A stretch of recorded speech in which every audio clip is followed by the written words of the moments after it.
Welcome to HP Tuner's GM Gen 5 training part 27. In this training module, we're going to be taking a look at doing an idle control tuning demonstration.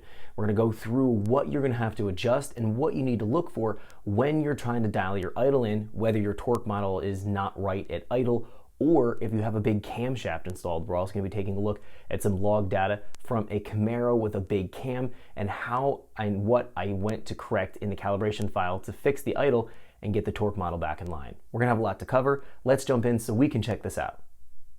Okay, so let's get started. We're gonna be taking a look at how to dial in our idle control with our GM Gen 5 applications. Our last tutorial, we focused on the basics of idle control, just understanding conceptually what was going on with the tables. This tutorial, we're gonna be digging into things a little bit further. I'm gonna be showing you just a quick demonstration of how to recalibrate speed density tables and the virtual torque tables to influence the idle control. My Denali here with the stock cam, things are out of whack a little bit. I'm gonna go and show how we can correct those and clean that up by using the virtual volumetric efficiency and the virtual torque tables. Both will play a role in reshaping the torque modeling at idle conditions. And then we'll talk about how we can go in and do some further fine tuning in our external idle load compensation table. So we'll discuss that a little bit later. We're also gonna be taking a look at two logged examples for a ZL1 Camaro with a really large aftermarket cam. So I'll show you what it looked like before, what you're gonna see on your end if you have a large cam, and then after everything was dialed in, what it should look like. So we can kind of do a before and after. We'll discuss some things there of what I've done. What I'm gonna show here in this tutorial, just with a quick demonstration with this vehicle, is gonna be exactly what you're going to do in the order you're gonna be doing it, whether you have your torque model out of whack or you have a large camshaft installed and everything is thrown out the window, because that's also going to go and throw everything off with your torque reporting and your torque modeling. So let's just jump in here real quick. Again, this is a stock engine, stock cam, basic bolt-ons. I'm noticing that my torque reporting at idle is a bit off, so I need to go clean that up. Now, let's jump in and take a look. I'm going to fire up the engine real quick here, and we're going to just take a look at some key parameters. Now, we started to discuss the idle control in our last tutorial. We're going to dig into it a little bit more here and be more specific in terms of our logging and the channels that I'm looking at here. So I'm going to go ahead and fire it up real quick. So let me go ahead and fire the engine up here. Let me jump into my VCM scanner real quick, and I'm just going to go here, and idle is pretty low. Let's go ahead and start scanning real quick, and it should start to scan here any second. Again, the idle speed was a little bit low there. So the desired idle speed, the target, is 700, and we're below that. Notice the throttle angle here is 7 and spark timing is 22.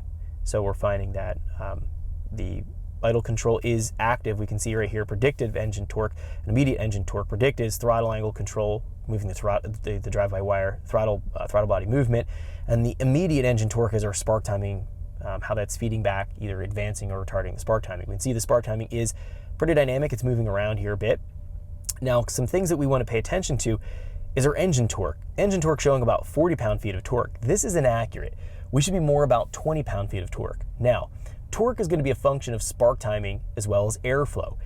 Now, in this case, when we're talking about airflow, if we scoot down here a little bit, we're going to take a look at our mass airflow. It's showing about 5.5 grams per second. Now, I haven't scaled my mass airflow sensor for this particular vehicle yet.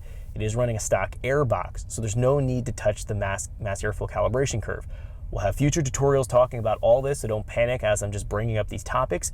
We'll be getting into them a lot more heavily. Now, what we're finding here, if we move down a little bit, the dynamic airflow is showing 5.5 grams per second. So we're reporting the airflow pretty accurately. We're finding down here yet further, volumetric efficiency airflow, this is about 7 grams per second. We need to see, or we'd like to see, that the dynamic airflow, that's the hybrid mode between the mass airflow and the virtual volumetric efficiency, or the volumetric efficiency airflow. This is the estimation airflow. This is the measurement of airflow. We want to see the dynamic is pretty much falling in line with these two different airflow models that we have here.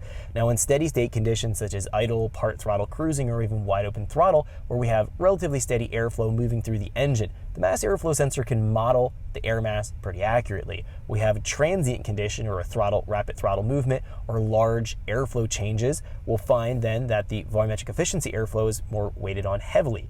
If we have everything modeled properly, we should see dynamic is tracking pretty much in line to what these are both reading, and everything is pretty much falling in line to each other. That means we have a properly dialed in volumetric efficiency model and our mass airflow sensor is also calibrated. Thanks for checking out our teaser clip. If you want to see the rest of this video and more than 500 hours of current EFI training we have to offer, make sure you click right here. If you want to go and check out more teaser clips from this training course, click here, and you don't want to miss any of the videos we're going to be releasing on this channel, so make sure you subscribe and click here. Thanks for watching, and I'll see you guys later.